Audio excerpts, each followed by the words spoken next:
A crowded flight turned tense when a millionaire's baby wouldn't stop crying, leaving the powerful father helpless. Just when frustration filled the cabin, a shy young woman stood up and did the unthinkable, an act that no one on that plane would ever forget. The airplane cabin was buzzing with chatter, the kind of restless energy that fills the air before a long cross-country flight. But within minutes of takeoff, that hum was drowned out by the piercing cries of a baby. Passengers shifted uncomfortably in their seats, some rolling their eyes, others sighing loudly as if their disapproval could quiet the child. At the center of it all sat Dalton Hayes, a man who could command silence in a boardroom worth billions, but now looked completely powerless cradling his daughter in first class. Dalton, a tech mogul whose name appeared in magazines and headlines, was a widowed father still learning how to soothe the tiny life his late wife had left behind. And at that moment, none of his wealth or influence mattered, only the helpless tears of his little girl. Across the aisle, Kenya Brooks clutched her worn backpack, her ticket to a scholarship interview folded inside. She had boarded nervously, knowing she didn't belong among luxury seats and polished shoes, yet fate had placed her here. Watching Dalton fumble with bottles and blankets stirred something deep in her. She had rocked her sick younger brother through countless sleepless nights, learning tricks out of necessity rather than choice. Her instincts told her she could help, but her heart whispered doubt. Who was she, a broke student from Chicago, to step into the world of a millionaire CEO? As Grace's cries grew louder, turbulence rattled the plane, and Dalton's mask of control slipped. His head fell forward for a moment, a man broken not by business rivals, but by fatherhood's raw weight. Kenya's chest tightened. She bit her lip, her hands trembling, caught between fear and courage. She didn't know it yet, but the choice she was about to make would change, not only Dalton's life, but her own forever. The turbulence grew stronger, rattling drink glasses and jolting passengers against their seats. Grace's cries rose into heartbreaking wails, her tiny fists clenched, her face red with exhaustion. Dalton tried everything, rocking her gently, whispering words of comfort, even fumbling for a bottle. But nothing seemed to work. His confident aura, the one that once made investors lean in and listen, was now shattered. Around him, murmurs rippled. Some passengers shot him irritated looks, others muttered complaints under their breath. The humiliation stung as deeply as his helplessness. Kenya sat frozen, every instinct urging her to act, every doubt whispering she didn't belong. She saw Dalton's eyes, glassy, desperate, carrying the weight of both grief and fatherhood, and her heart clenched. Slowly, she stood, ignoring the stares that followed her simple jeans and sweatshirt. With hesitant steps, she crossed into the first-class aisle, her voice soft but steady. "May I try?" she asked. Dalton looked up, startled, and for a moment pride battled with desperation. Then, with a trembling breath, he nodded and carefully placed Grace in her arms. Kenya held the baby close, her movements instinctive, her voice humming a gentle tune she had once sung to her younger brother on nights when sickness wouldn't let him rest. The effect was almost immediate. Grace's cries softened, her breathing slowed, and her tiny body relaxed against Kenya's chest. The cabin fell silent. Passengers who moments earlier had sighed in annoyance now watched in awe, their judgment replaced by admiration. Dalton's eyes locked on Kenya, astonished not just by the calm she brought to his daughter, but by the quiet strength radiating from her.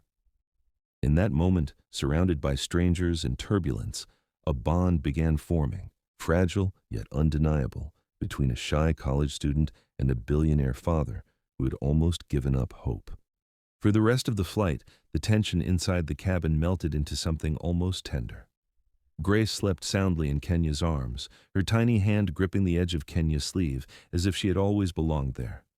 Dalton, still trying to process what had just happened, leaned back and watched with an expression few had ever seen on his face, a mixture of relief, gratitude, and something softer he hadn't felt in years. When Grace finally stirred, Kenya handed her back with care, smiling shyly as she returned to her seat. Dalton leaned forward, his voice low and sincere. "I don't know how you did that. I've hired nannies with years of training, and none of them could calm her like you just did." Kenya shrugged lightly, embarrassed by the attention. I grew up taking care of my little brother. He was sick a lot, so I learned. There was no boast in her words, only a quiet truth shaped by years of struggle. They began to talk softly at first, but soon Dalton was asking questions about her life. Kenya told him about Chicago, about juggling 2 jobs while keeping up with her studies, and about the scholarship interview that could change her future.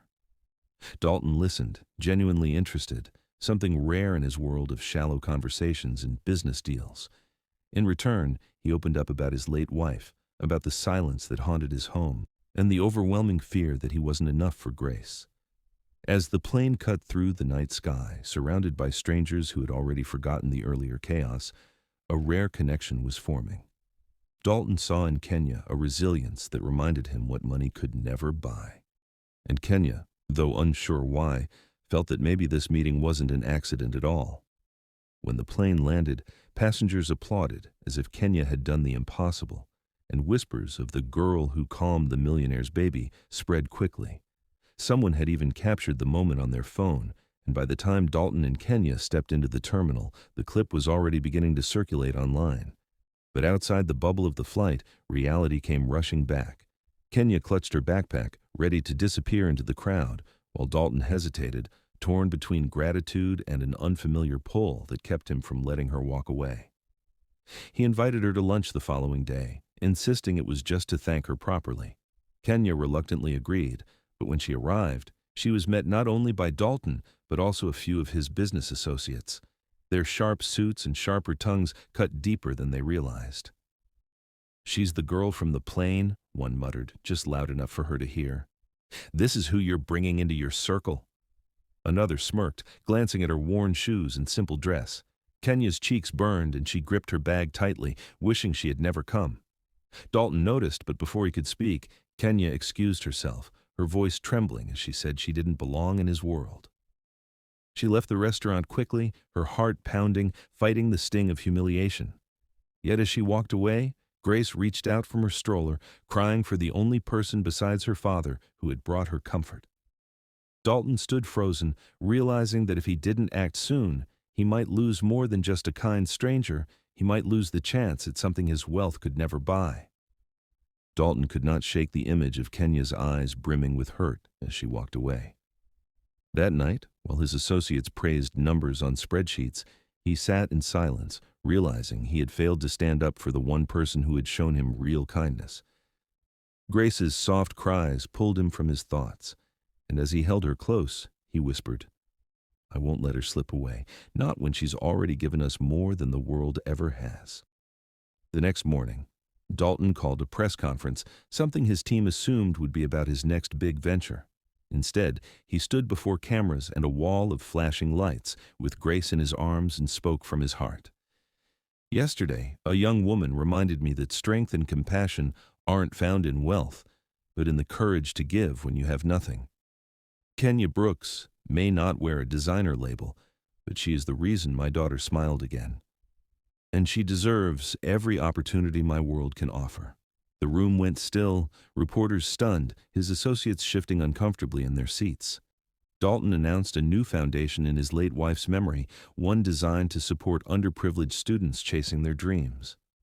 Kenya would be the first beneficiary, not out of pity, but because she had already proven she had the resilience and the heart to change lives. When Dalton found her later at a quiet cafe, he saw disbelief in her eyes as she listened to his words replaying on a nearby television. Grace reached out for her, giggling, and Kenya couldn't hold back her tears. Dalton smiled gently. "This isn't charity. It's a beginning. For you, for Grace, for us." And in that moment, Kenya realized their lives had been forever changed, not by a twist of fate on a plane, but by the choice to believe in one another. This story proves that even the smallest act of kindness can change lives in ways we never imagine. If this touched your heart, let me know where you're watching from in the comments. Don't forget to like, share, and subscribe so you never miss another inspiring millionaire love story.